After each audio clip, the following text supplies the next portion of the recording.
Welcome to REWORK, a podcast by 37 Signals about the better way to work and run your business. I'm your host, Kimberly Rhodes, and I'm joined as always by the co-founders of 37 Signals, Jason Fried and David Heinemeier Hansson. This week, we're talking about keeping things basic. In fact, David recently just wrote on his Hey World a write-up called Merchants of Complexity, which he writes, quote, "Few people have the courage to admit their life and work isn't that complicated." David, let's start with you. Kind of jump in and tell us a little bit about this whole premise of things being overly complicated these days. It's funny you say these days because I think this has been a natural instinct or draw for humans since probably the beginning of time to make things more complicated than they need to be, despite the fact that almost every human will commit in public to wanting things simpler. Very few people are saying, like, oh, I want something really complicated. I wish it just did a bunch of more stuff than what it needs to do. So we all have this sense that simple is good and we wish things were simple, but we have a very difficult time following through on that. And I think one of the reasons, as I described in that post, is that there's a connection between simple and basic, or unsophisticated, or not worthy of whatever. And that's where the courage part comes in. The courage part comes in when you realize that so much of what we work on simply just doesn't need to be fancy. There's nothing special here about a ton of things that we work on at 37 Signals. The way we work on it, nothing special about it. It's just work that needs to be done. And that is a problem, I think, for a lot of people. That lack of specialness in their work. We all like to feel special. We all like to feel unique. And you see that in software actually most pronounced as companies get bigger. As they get bigger, they get this inflated sense of ego. We can't use off the shelf tools. We can't use a cheap piece of software. We need something enterprise. We need something that is 6 digits a year because it needs to be tuned just for our peculiarities. Why? Why are you more weird or special just because you're 1,000 people versus 100 people? Are your problems suddenly that unique? I contend that in most cases they're not, that they're just as simple, they're just as basic, but you are now puffed up by the fact that you have this big organization and all this revenue to think that you need something bespoke.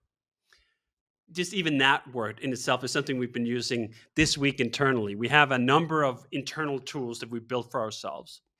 Bespoke tools. Sounds fancy, doesn't it? Sure does. Sounds like a bespoke handbag or bespoke car. Like that's something we should all aspire to. In fact, I feel just the opposite, and it was one of the drivers behind that essay is I hate bespokeness when it comes to our business. I want as little bespokeness in how we operate as possible. Every single time we do something bespoke, it's a smell.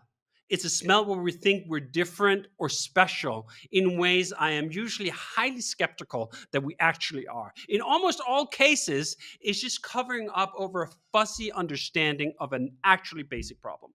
And that to me is the great enigma here with simple. Simple sounds like it's basic. It sounds like it's unsophisticated, but in fact, it's quite the opposite. It is the greatest sophistication of all to reduce a fuzzy, vague, unclear problem into something that is tight and that is clear. It's the same thing with writing. Lots of people are capable of writing all sorts of flowery language that obfuscates what they're trying to do or trying to say rather than clarify what they're trying to say. And it's actually quite difficult to write in a basic language, to write in a clear way where you're using small words when they'll do and only occasionally reach for a big one. In fact, I have to fight that all the time. I have this sort of instinct. I want to use all these fancy words. I know all these fancy words and I have this sentence and it sounds so sophisticated. And whenever I get that sense, like I get a little smirk when I write a sophisticated sentence. And then usually I notice that smirk out of the corner of my eye and I go like, damn it, it's got to go. I got to kill our darlings here. The sentence got to go. And it's not just a sentence, as I said. It's also in all the stuff we work on internally and externally that sometimes I'll get a smirk at a clever way of structuring a piece of code. And I go like, damn it, got me again. This shouldn't be sophisticated. Very few things require that level of sophistication. And I just need to keep going. And if I keep going and if I keep rewriting and keep honing, eventually I'll end up with simple. But trying to convince people to buy simple, to be simple, to embrace simple is a lot harder than you would think when you listen to people be so appreciative, apparently, about simple, because they don't always buy it. Very often they don't buy it, and very often they don't want it when that's a way of working. So we're fighting against this sort of internal nature that people have that they're pretending not to have, which kind of makes it double difficult to defeat it, because they're not even owning up to the fact that, yes, I want things convoluted and complicated and sophisticated. They don't want to say that. So it's a really interesting way to try to navigate both your own relationship with work and the products that you put out and the market in turn, which is why I guess simplicity is really rare. Simplicity at scale is really rare. I'll give you one example of how I really appreciate this. I remember when, maybe we've talked about this as example before, but I love it so much, I'll bring it up again. Pinkberry. When Pinkberry, they make frozen ice cream. When they first came to LA, there were lines around the block for their locations. And what they sold were 2 flavors. That's it. You could get frozen ice cream, I think, in the tart standard way that I find delicious. And then they had one other flavor. Maybe it was, I don't know, chocolate or something. That's it. An entire enterprise. So simple.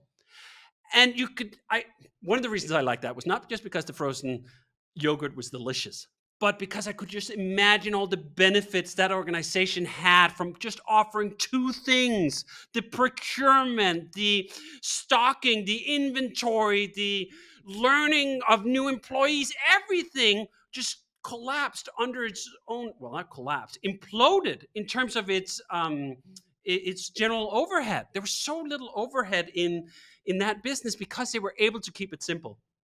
Now, of course, with most anything that's simple, it didn't last. I don't know if either of you have gone into a Pinkberry these days, but there's a billion things, a billion toppings, a billion flavors. And now it is like any other, whatever, dessert business, hugely, ludicrously complicated. And there's no longer a line around the block, and I no longer appreciate that business. And I keep thinking, what if you just always stayed in that place? You had 2 flavors. Your business was really simple. You didn't have all these layers. You didn't have all these complications. And that becomes, for me at least, sort of the North Star of whenever we drift, which we always do. Every single organization that lasts for more than 5 minutes will start to drift towards complexity and convolutedness and self-satisfied sophistication. And then I think, no, gotta get back. We got to go back. I got to arrest every damn little smirk I have in my own work. I got to arrest all the smirks we have in our bespoke tooling, in all of our sophistication. How can we get back to simpler and simpler? I think a great example of this, Jason, maybe you can talk to it. We've been talking about redesigning our product homepages, like basecamp.com. And we have, especially for basecamp.com, basecamp.com has literally existed for 20 plus years, accumulated subpage upon subpage and upon everything, right? How do you go back to 2 flavors? And Jason's idea is essentially, I'll let you tell it, but what if we just had 3 pages? What if everything you had on that site could just be, like right now, I don't know if you've counted them, Jason, but I wouldn't be surprised if we have 200 pages. Yeah, north of 70 pages, for sure. And the thing is, and I've got some stuff I wanted to say based on what you said, but I'll start with this. The way I'm thinking about this is if we were launching tomorrow as a new company, we wouldn't have 70 pages on our website. We'd have like 2 pages, 3 maybe, I don't know, maybe 1. So why do we need to carry around what we've had? And part of it is because we have it. Because it's been indexed by search engines, which, by the way, could be a valid point, but all the excuses. And the easiest thing to do, actually literally the easiest thing to do, is to not redo 70 pages when you redesign your site. It's just to make 3 new ones. That's actually the easiest thing, but it's almost too easy and you feel like you're giving up too much, but that's what we're about to do. So we're currently redesigning the site. There's going to be 3 pages, a home page, a pricing page, and then a testimonials page, which is basically social proof and a list of customers and what they've said about the products. We have like over 1,000. So it's a really powerful page. And it's meant to be a page that no one ever reads because it's literally 70 scrolls worth of people saying things about Basecamp, but it's about the sheer mass of it. So we're going to launch with that. And now, There's going to be some other stuff which we're going to convert from pages to FAQs and other things. And there might be some standalone stuff later that we bring back. But you have to somehow try to break the habit of just carrying with you everything you've ever had every time. It's like one of the benefits of moving is that you can throw things away. That's kind of what a redesign should be more like, right? The other thing I was going to say is the worst part about the sophistication is not when you're blown off course, because as David said, every organization loses its way in this way. And it's usually because you're blown off course because you're not paying attention to it. That can happen, and that doesn't bug me as much as when you deliberately change course and make things way more sophisticated than you need to, especially when you're small. It's understandable to some degree as you get bigger. There are things that have to be more sophisticated around, like onboarding employees. When you're hiring 300 employees a month, like there's more sophistication there at some level, I'm sure, and teams and software distribution, installations, and all these things. It's just some of that. But when you're 6 people and you're acting like you're 1,000 people, you've already blown it. And that's the thing that bugs me more, is seeing small businesses follow in the footsteps of large businesses because those businesses appear to be successful, and many of them might be, many of them may not be. Whatever it is, it doesn't matter. You can draw 0 lessons from a company of 10,000 when you have 4 people. 0. In fact, any lesson you draw is negative, I would say. They don't apply. They simply do not apply. And it's that fear of just being who you are and recognizing that you have a massive advantage because you are small. And you don't need the whole alphabet. You just need the letter A. Like, that's all you need. That's a beautiful thing. But people are so eager to give that up, to act, to puff up, to seem like they're more because they're insecure. Meanwhile, like, most companies are small. Like, most people understand what that's all about. There's no need to run from it. You should really embrace it and take full advantage of the fact that you do not have to be sophisticated. This is why I like the word courage, even though it can very easily come off as pretentious. But having the courage to follow your own ignorance, this is something I've been talking about in other contexts recently. The idea that you don't know all the things that a company of 10,000 knows is absolutely positively a huge benefit. If you knew everything and were taking into consideration all the edge cases that apply to a company of 10,000, you're never going to get anything interesting done. You're going to get sucked in and locked in to that vision. I forget who, maybe it was Kusla, one of the VCs, actually. Usually I don't share that many overlapping sort of philosophies with VCs, but he made the point that every single, again, he was probably using the VC word of disruption, which I'm not usually that happy about, but I'll allow it for this one. Every single major technology disruption, basically, that's happened over the last 30 years, and there's a couple of noteworthy exceptions, but have come from people who did not know the industry. It wasn't I think the example he uses, it wasn't the taxi business that came up with Uber. Like, the taxi business literally has 100 years of experience in driving people around in cars. They were not going to come up with this disruption. That's never how it happens. It happens from people who don't know the business, who don't have all the lessons, all the premises, all the false ideas about how the world works that have simply been allowed to perpetuate for a long time because you happen to be successful. No, you didn't know any of that. And in these cases, these businesses had the courage to follow their ignorance. And there are drawbacks potentially for that as well. But I think, as Jason said, you have to embrace that ignorance. You have to embrace that you don't know it all. And that is why you're doing things differently. And this is why people are going to be choosing you. And just so much on the other side, you need the courage to stay connected to that as you grow, as you get more successful. I think of this all the time, as Jason said, when we're redesigning the page. It actually takes an act of courage to throw things away. Because what if it was valuable? What if this page was the one that brought all the CEO juice, and then you throw it out, and then now you don't have the CEO juice? That sense of loss aversion is what makes it so difficult to do anything but just accumulate more and more and more. You accumulate decisions, you accumulate products, you accumulate bespoke tools, you accumulate pages on your website, you accumulate bad ideas about how to work, because throwing any of it out feels like a real big risk. versus adding to it. I mean, that's easy. Just one more policy, just one more page, just one more tool. Each individual contribution doesn't feel like that's a risk.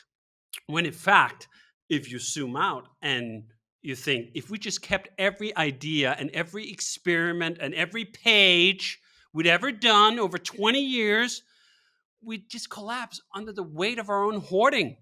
Like, that is not actually feasible. And to some extent, that is the explanation of sort of the circle of life in business, that eventually businesses will just collapse under their own hoarding of bullshit that they've just accumulated. And you simply have to start from scratch.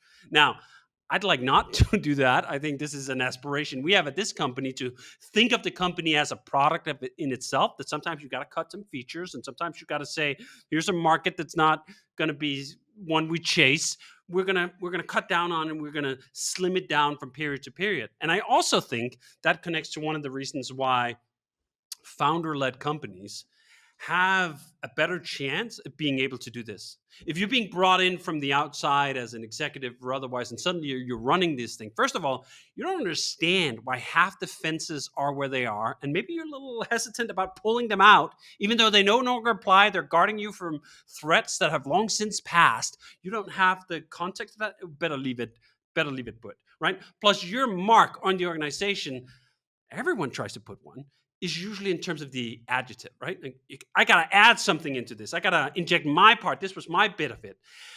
And again, you just end up getting more and more stuff. So I remember quite a few years ago now getting really enamored by Marie Kondo, where her perspective on looking on, say, a piece of clothing, and looking at that piece of clothing and saying, does it spark joy? I'm very, what did she say? Thankful that you were in my life. Thank you for giving me whatever coverage on my body for the whatever 3 times I used it, but now I say goodbye. And then bye-bye. Off you go. I really wish to say bye-bye, off you go, to bespoke tooling, to too many pages, to too many ideas, to too much stuff that sort of just accumulates. And I find that it sounds a lot easier than it is. As anyone who've tried to clean up a house when they have to move, sometimes it's not that easy to sort of boil it all down. But then after you've done it, and after you move to it, you're like, why did I have all that shit? Why did I just have so much crap? And as Marie Kondo would say, you actually literally feel lighter when you get rid of it. So there's that whole thing. Bezos phrases this as day one thinking, right? Like, we should constantly be in that fresh mode of thinking. We're not thinking about all the stuff we're carrying forward. We're just thinking about those. It's very hard to do, very difficult to do. But if you don't at least aspire to it, I mean, you're starting the clock, and like eventually you're just going to collapse under all the shit that's in the business you've accumulated. So Jason, let me ask you this, because we talked about the Basecamp.com website, 37 Signals as a company. For the actual product, how do you try to keep that basic? When we're wanting to add new features, customers are asking for new features, how do you go about making sure it still stays simple as you're adding things to it? Yeah, this is a real challenge for something that's been around for a long time. The way I've been thinking about it lately is about depth versus surface area. That surface area is adding a big new thing that everyone can see, and it seems to make the product bigger. Improving things at depth doesn't make the thing bigger. It makes the thing better in very specific ways. So there might be a feature. I'm just going to make something up. Automatic check-ins, which is a feature in Basecamp.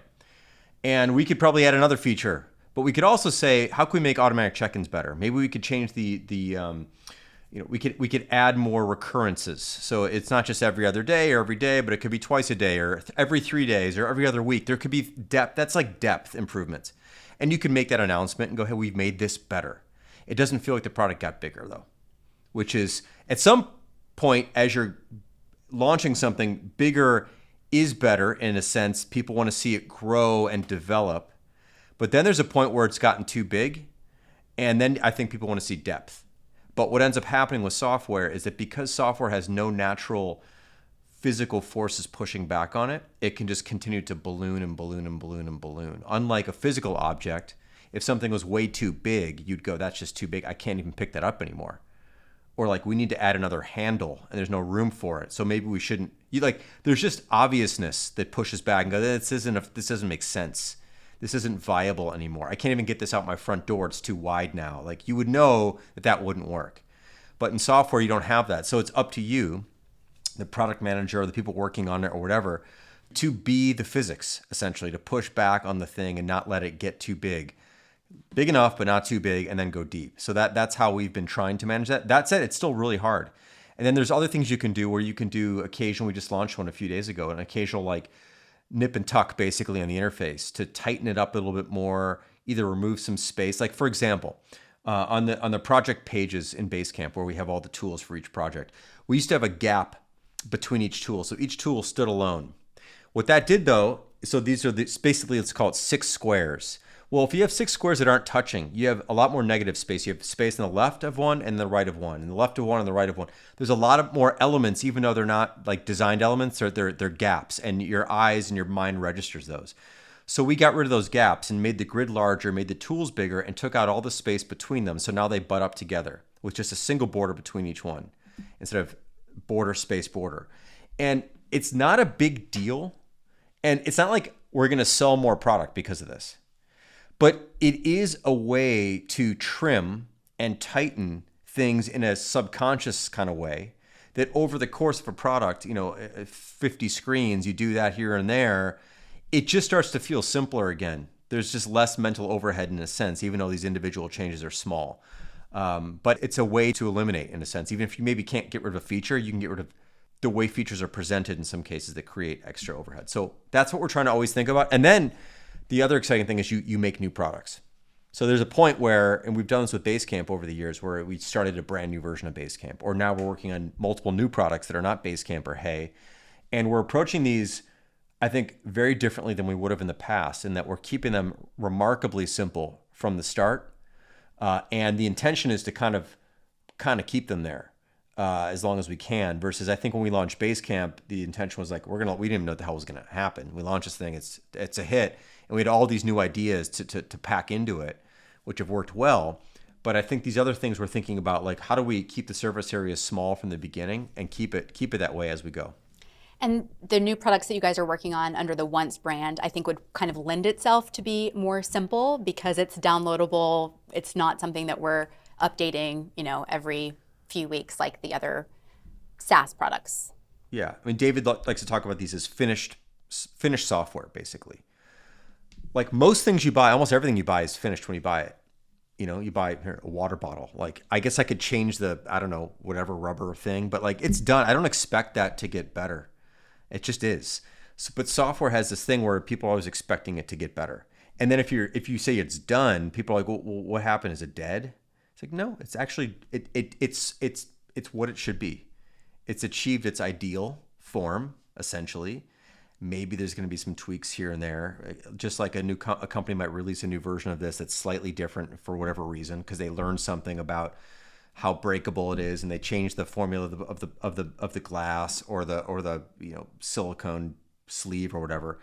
But essentially, it's kind of a done thing. And so with Once product specifically, we're trying to get to done software fairly. I mean, Campfire's had about 8 or 9, I think, releases, maybe a few more actually than that. Small little tweaks, whatever, but that rate will slow down as it sort of calcifies in a sense. That said, we can come back and crack it back open, and if we have a brand new idea, we can add it in, or change something in a material way. But the idea is not to constantly make this thing expand like a balloon. And I think the reason why that is so hard and why that is not the natural path is that customers have a very easy time articulating more. They can accurately describe the extra feature that they want, the extra options that they want, the extra settings that they want. They are very rarely able to articulate the value of simplification, of what they would remove, what they would take out. That is your job as a product designer. That is why they're paying you. I mean, customers have great ideas for stuff to add, and a lot of them are very valid. But if you listen to the aggregate of all of them, you'd end up with a piece of shit, literally. I mean, it would just have so much stuff on it from all these different angles. None of it would mesh together. None of it would have cohesion. The only way you get cohesion is you take all that in and then you cut out most of it. And there's not a lot left. But what there is left is acting on behalf of a ton of people. You get 100 people suggesting 100 different things, and you find a way to see through that and say, like, there's 3 features here. In 100 requests, all described in different, unique ways, there are actually 3 main themes that if we zoom out a bit, we can solve those problems in a simple way, and all 100 people go like, yeah, that's what I was asking for. Well, I will link to David's write-up on his Hey World blog. Until then, Rework is a production of 37 Signals. You can find show notes and transcripts on our website at 37signals.com/podcasts. Full video episodes are on YouTube and Twitter. And if you have a question for Jason or David about a better way to work and run your business, leave us a voicemail at 708-628-7850. You can also text that number. We just might answer your question on an upcoming show.